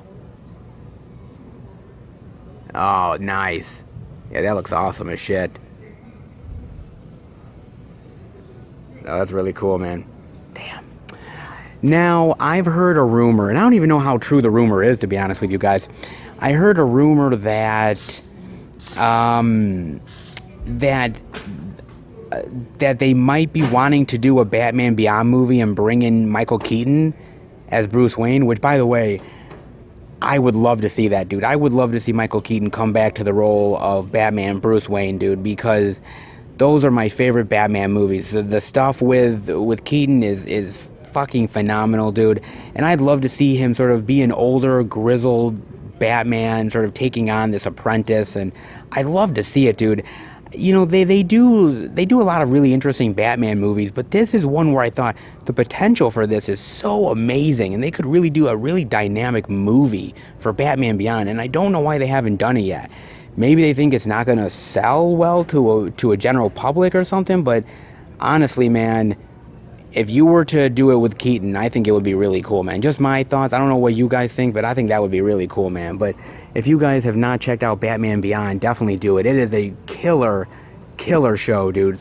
Only three seasons, but it's fucking phenomenal, man. I really enjoy this one quite a bit. And like you said, you got some really great stuff in the set here. Six disc set, and a lot of stuff that you get here, man. It looks really cool, dude. If you're a fan of Batman, if you're a fan of Batman Beyond, dude, get on this, man, because this show's phenomenal. So worth checking out, dude. And actually, a lot of stuff this time around here. This is supposed to be a slower week, and Best Buy has a hell of a lot of stuff. Let's see if they've got anything else to check out. And then over here, guys, I'm seeing they have some really interesting sort of like VHS style slipcover packaging for a few titles that I see over here sort of randomly spread out. And the first one that I see over here is they have Double Team for $9.99. Oh, goddamn, man. Look at that. Double Team. Van Damme, Rodman, and Rourke. Jesus, dude. Man, this takes me back. Holy shit, man. Damn, dude. This has 90s written all over it, brother. Woo! Dude, I remember when this movie came out and they were billing it as this big, badass action movie with finally teams up Van Damme with Rodman. And then you watch the movie, you're like, this is really crazy and ridiculous and stupid and, yeah, anything but badass. My God, man. Do you remember sort of the 90s when Rodman was a big thing and he was doing movies and everything? And this really bombed big time, dude. This I think damn near killed Van Damme, and it, like, Rodman, I don't think Rodman really gave a shit, but damn, dude, this movie is really not that good. I mean, trust me, I haven't watched it again in years, so it's been a really long time since I have, guys, but I don't know if I want to revisit it. I don't know if I want to go through the experience that I dealt with in the 90s, having to watch Double Team. Yeah, I don't know. It's just really laughable trying to see Robin be badass. I don't know, man. That's just really odd, dude. I mean, it's a cool slipcover, but I don't know, dude. $9.99 may be a good price, but I don't know about that one. Then they also have over here, they have Excess Baggage with Alicia Silverstone for $9.99. And, oh, really nice cover. I like that. Really cool. I actually really like Excess Baggage. I thought it's actually a really good sort of 90s movie, man. Her and Benicio del Toro, young Benicio del Toro, man. I thought it was a really great sort of romantic movie, offbeat, has Christopher Walken in it as well. I thought it was really cool. It was one of those movies where I felt like it didn't get a lot of love at the time when it came out, but honestly, it's way better than I think people really should really give it credit for. You know, Alicia Silverstone was coming off a few hits, and she was doing sort of this little bit more of like a teen angsty kind of sort of adventure romance movie, and I don't think many people really were into it. But I honestly think people should look at Excess Baggage. I think it's actually better than some of the stuff that she was in earlier in her career. And just to experience walking in Benicio del Toro, a younger Benicio, is really great, dude. Honestly, give it a look, guys. Honestly, I think it's pretty darn good. Then over here, I'm seeing they have The Legend of Billie Jean right here. Now this is not 90s, this is 80s, but I'm telling you, this one is amazing, dude. I love this. Helen Slater. Oh, love me some Helen Slater, man. Supergirl and this movie, she was awesome, dude. I really loved her a lot. And this is a really great gem of an 80s movie. It really honestly is. She becomes this hero, and people are hunting her down and wanting to capture her, and it was just sort of a very iconic 80s movie at the time. It really was. And I think it was really one of the movies that I think people really remember Helen Slater for. I really honestly do, man. It was just a really sort of badass female movie. And I remember watching it when I was a kid and just loving her and loving the character of Billie Jean, and sort of, not gonna lie, wishing I could get with her, but it was great, dude. I love this movie, man. This movie's great. You get a commentary too. Well, that's really cool, man. That's really nice, and I think it's the same slip. Yeah, same type of slip there. I think it's a little bit different. Yeah, it's slightly different, but that's actually really cool, man. The Legend of Billie Jean, a commentary track. I might actually have to check this out at some point, because I haven't watched this movie in years, but God, I remember loving this movie so goddamn much. Such a great movie, man. Really, I love that movie so much. Then over here we got some Schwarzenegger love right here with The Last Action Hero. Dude, this movie reminds me a lot of like Double Team, and it really does. I think this movie's better than Double Team though, but it's one of those movies that bombed at the box office big time. It really sort of kills Schwarzenegger's momentum in a big bad way. But I gotta tell you, I remember really loving this movie, dude. I love Schwarzenegger in it. I love sort of this alternate movie world that this kid has to go into with one of his favorite movie heroes and solve this sort of crime and everything. I thought it was really inventive and really cool at the time. And honestly, I think a lot of people shit on it at the time because maybe it wasn't as badass Schwarzenegger as maybe people were used to or something. It's kind of hard to say why this actually failed, but honestly, I look back at this film very fondly, man. I remember owning the VHS of this movie when I was a kid and just watching it over again, and really loved him in it, and just what a great name for a hero. Jack Slater. What a badass one, dude. That's really great, dude. This movie, I think, is one of those underrated movies that I think honestly deserves more love than it really gets. Honestly, I really do, guys. I think it's worth it, dude. I really love this one quite a bit. Really good, man.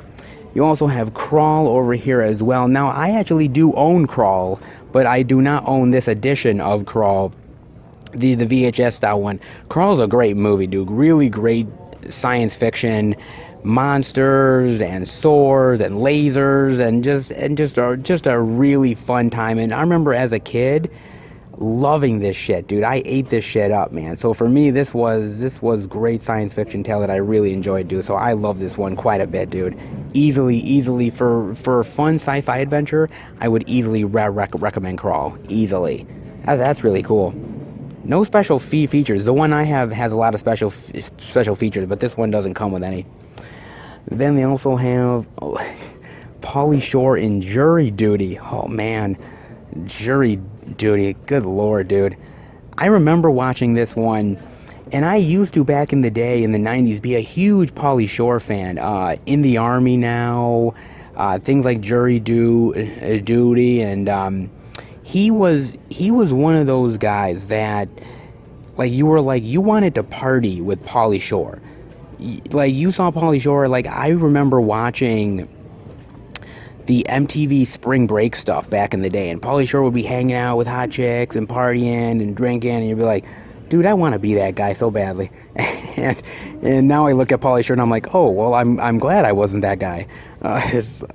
But honestly, some of his movies are really good and other ones are not. I like Jury Duty. I don't love Jury Duty. I like some of his other stuff a little bit better than this one. I mean, Encino Man is probably my favorite, but Jury Duty was one of those movies where I don't know if it was really all that great. It's one of the lesser Pauly Shore movies. At least I think it is. I mean, definitely let me know what you guys think of Jury Duty. But it has been quite a while since I watched it, so I may have to revisit it at some point. Also have Hard Ticket to Hawaii as well here. This is one of those sort of like action exploitation movies that got released not too long ago. I tried to watch this one and I was not a fan of it. I tried, dude. The director Andy Sedaris, he does a lot of these sort of action sex exploitation films, and some of them are really great and some of them aren't. This is one of the ones where I wasn't a huge fan of his, but there are a couple that I do like. Hard Ticket to Hawaii, it's crazy, ridiculous, over the top, very sexual, yeah, it didn't really hit with me the way I wanted it to.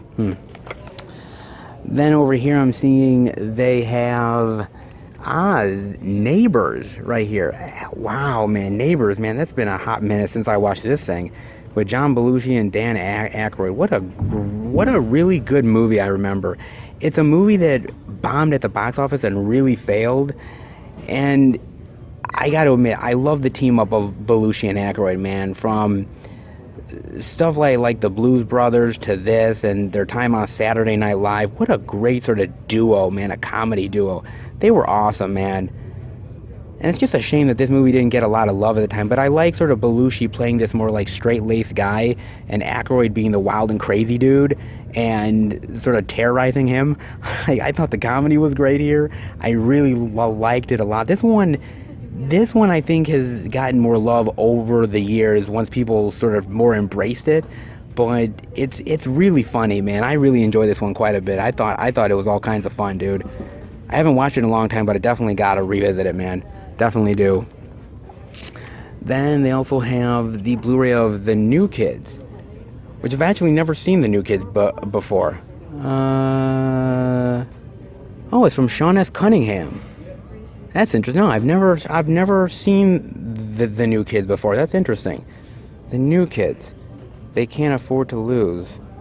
This introducing The New Kids, a startling non-stop ticket to terror. Their parents died in a car crash. Lori Loughlin, James Spader? No, I've never heard of this one before at all, guys. That's really interesting. Sean S. Cunningham, who directed, of course, Friday the 13th, and no, I've never heard of this one at all. Let me know what you guys think of the New Kids. It looks interesting to me. I might have to check this one out.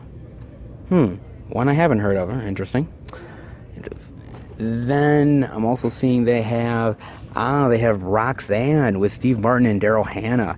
I really like this one a lot. It's one of the ones that I don't want to say it's a lesser known Steve Martin movie, but it's one that I don't think got a lot of love at the time when it came out.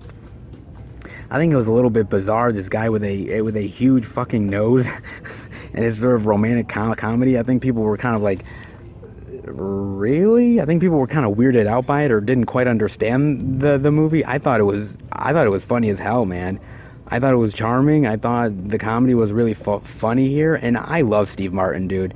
There's not much stuff that he can do wrong. I mean, you put like a gigantic nose on this dude and you think it's not going to work, but I thought it was really funny, man.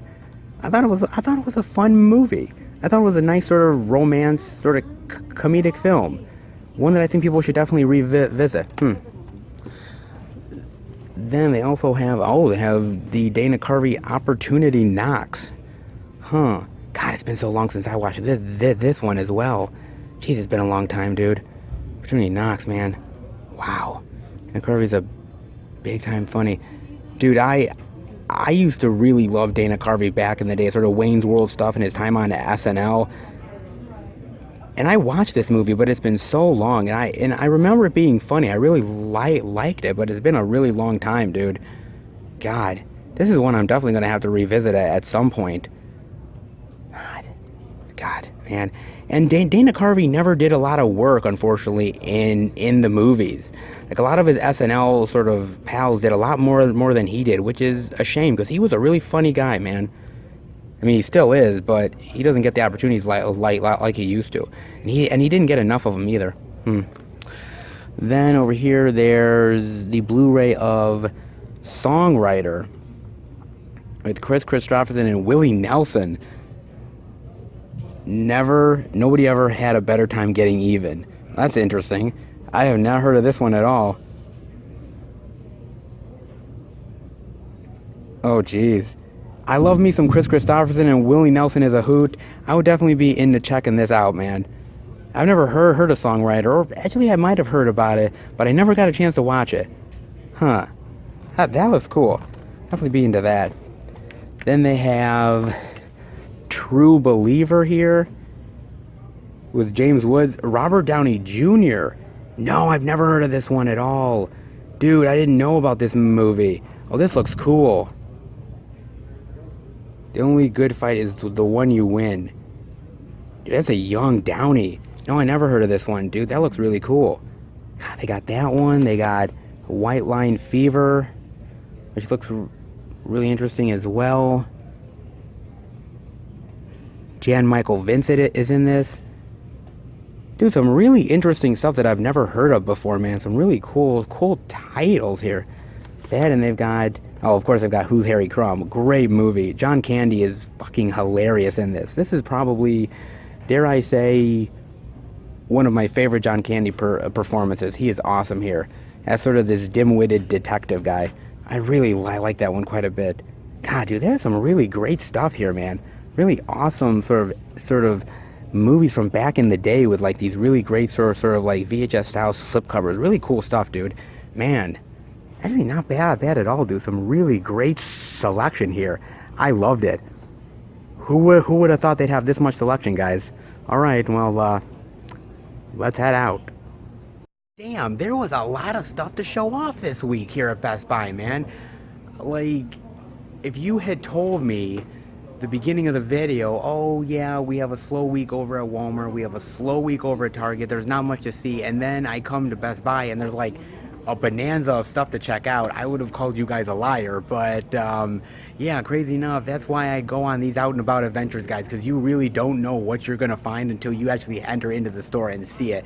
And they have so much great stuff, a lot of like steelbook exclusives, some indie horror titles, some like cool little I love the 90s movies. Yeah, man, Best Buy really stepped up the game this week in a big bad way. On a slower release week, they definitely won it for sure, guys. They really did, man. The Beast delivers yet again. Even on a slow release week, the Beast still comes through in the end, man.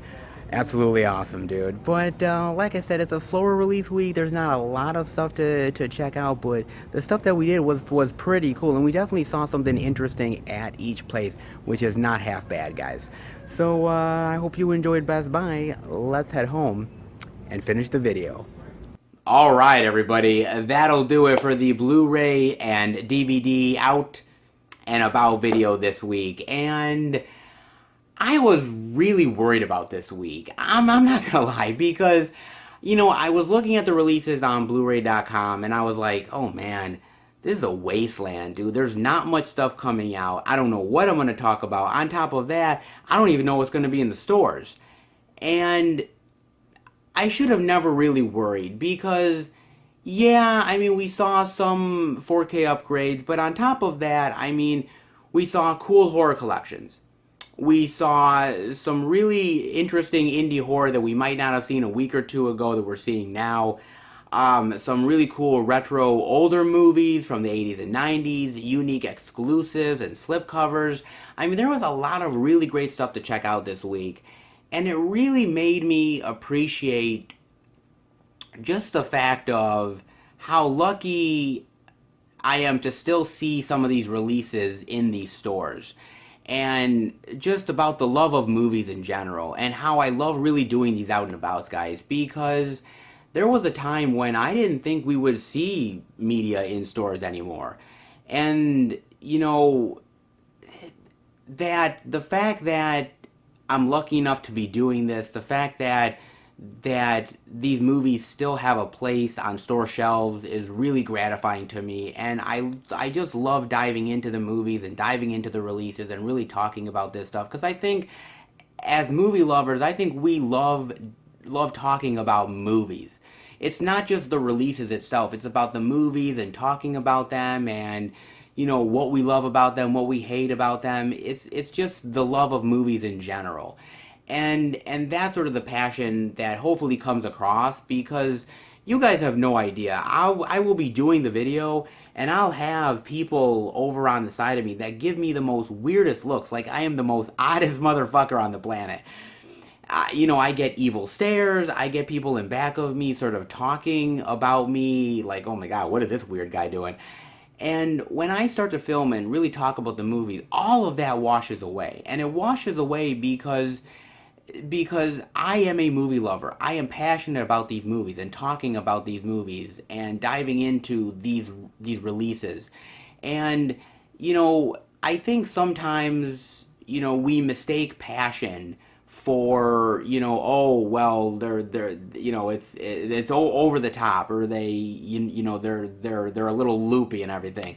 I think when you're passionate about something and you really show it, I love seeing passion like that. And trust me, I think one of the best things I love about this channel and love about you guys is the fact that we all share the same passion for movies. We may not always agree on every single movie, but we have a passion for it, and that's why we can respect one another, is the passion that we come across with these movies. And being lucky enough to still see these movies on store shelves is really gratifying, and I don't take it for granted week in and week out. And that's why I really love delving into these movies, man. I think it's a pleasure. I really honestly do, guys. That being said, I will say this much. I think we got a slower release week because of the studios really thinking, because it's Halloween, people are buying candy, people are buying costumes. I think they thought, well, nobody's really going to be buying physical media. And I honestly have to say that I don't agree with that. It's Scary Movie Month. People are looking into titles that they've never heard of before. They're buying releases. They're buying movies. I don't believe in the myth that just because it's a holiday, people weren't going to be buying physical media. But, hey, man, that's the studio's decision. I don't make the rules. Trust me, man. I wish I did, but I don't. So we end up getting a smaller release week. But that being said, next week is going to be a very plentiful week. There is a lot of stuff to talk about, so it's definitely going to make up for this week in a big bad way, guys. But that being said, I hope you guys picked up something good this week. If you did, definitely let me know. As far as I'm concerned, well, I got a couple releases from Vinegar Syndrome, guys. Oh man, I love actually ordering from Vinegar because they're a really great company, man, and they put out some really unique releases. And the first title that I got actually, it came out in September, but I ended up getting it in October because I pre-ordered with the second title that came out in October, so I had to sort of wait. But the first title, when it got announced, I kept racking my brain, like, it sounds so familiar, and I must have seen it at some point, but I don't remember where I would have seen it. And I'm sort of like, where do I remember this from? What, And suddenly it hits me. I'm like, oh, I must have seen this on USA Up All Night, Joe Bob Briggs, something like that. And it's a really weird movie about this guy who is trying to steal the youth from people and sort of, make himself young again. And so, he's got this weird amulet, and he's sort of inviting these 20-somethings to this island, and he's manipulating them and killing them and stealing their eternal youth for himself. And it's weird, it's over the top, it's ridiculous, it's B-movie cheese, and I thought, oh, this is perfect for me. So I was like, I'm gonna pick it up. And the second title that I got from them, I have to admit, I have never heard of this title before. I I'm really curious to check it out because it's a Friday the 13th ripoff, but it's a horror comedy, and it's a movie that is from the UK. So I mean, it's a guy that wears the Jason mask. He looks like Jason, but yet he's sort of living a humdrum life, and it's sort of the complications of his life, and it's sort of this weird ripoff yet a horror comedy at the same time. Me being a huge fan of the Friday the 13th franchise, I thought to myself, I'm like, this is a unique release. And I'm like, I've got to check this thing out. I don't know whether I'll like it or not, but I definitely wanted to give it a chance. And Vinegar Syndrome puts out a lot of really unique releases worth giving a chance to. And this is one of them that I can't wait to dive into, guys. So I got 2 from Vinegar Syndrome. I also got a package in the mail from Dark Force Entertainment. Yeah, baby. Now, this is actually a horror movie from the 90s that I had honestly forgotten about. And there's certain horror movies that, you forget about, and then when it's announced from a company, you're like, oh yeah, I remember that one. This is one of those titles, starring Karen Black, Rainbow Harvest, about this maybe evil entity in this mirror that's manipulating people and killing people, and I thought, oh man, I haven't seen this in such a long time, and I really want this in the collection. So I'm so glad that Dark Force released it, that I'm able to get this in the collections. I'm so happy, man. So I got this title, and I picked up a release over at Best Buy. Now, this is actually a newer horror movie that came out, and I'm actually really happy to pick this thing up. It's a slower, methodical horror movie, but I really like the performances. I really like the story a lot. And it's nice to support sort of newer horror. I support older horror, but I try to give love to the newer horror stuff as well. So this one I really enjoyed, and it's worth actually me putting it in the collection. So this title from Dark Force, and 2 titles from Vinegar Syndrome. 4 titles that I picked up on top of the ever-growing titles and the massive amount of pickups that I've already gotten for October as it is. I will tell you guys right now, straight up, I will have 22 titles to talk about for October. I will have 22 titles. It is literally insanity, guys. I'm not gonna lie. I mean, when I circled October and figured out what releases I was gonna get for the month, I realized, am I really gonna pick up this many titles? Yes, I am going to do that, and I am happy with all of my purchases, man. I think this month, October is plentiful anyways. There's so many great releases every single October, but this time around, man, there was just so much really great, awesome stuff to pick up. I mean, I've got new releases. I've got, titles from the 80s, titles from the 90s, new releases, horror movies up the ass, collector's editions, limited editions, 4K upgrades. It is massive, man. This is the biggest haul that I've had for the channel yet, and I am not disappointed in anything I picked up. I think you guys are really gonna love the titles I got. At least I'm hoping. But you guys will not get to find out exactly what I picked up until my Blu-ray pickup video, which will drop sometime next month. There's a lot to delve into, guys, but you guys do not want to miss that video, man. There is going to be so much. It's going to be a long video. There's a lot to dive into, but trust me, with 22 titles worth, it's going to be really damn cool. There's a lot of really great stuff, so definitely tune into that when it hits next month, guys. And I hope you enjoyed this video. If you did, definitely give it a thumbs up. And if you're new to the channel, welcome. Check out the other Blu-ray and DVD out and about videos I do every single week. Check out the Blu-ray pickup videos I do every single month. Check out the theatrical movie reviews I do with my friends, plus so much more content that's on the channel. If you love movies and physical media, hit subscribe and become a part of the Film Fan Nation. Talk about passion and movies. You guys are some of the most passionate people that I interact with week in and week out. I love you guys so much. I love your love for movies and how you influenced me and my love for it, and I love our back and forth, and I just appreciate you guys so goddamn much. So thank you so much for subscribing to this channel, and if you haven't subscribed yet, definitely subscribe and hit that little bell for the notification so you'll be notified every single time I make a video. And before I leave, guys, I just wanted to talk real quick about Disney for a second.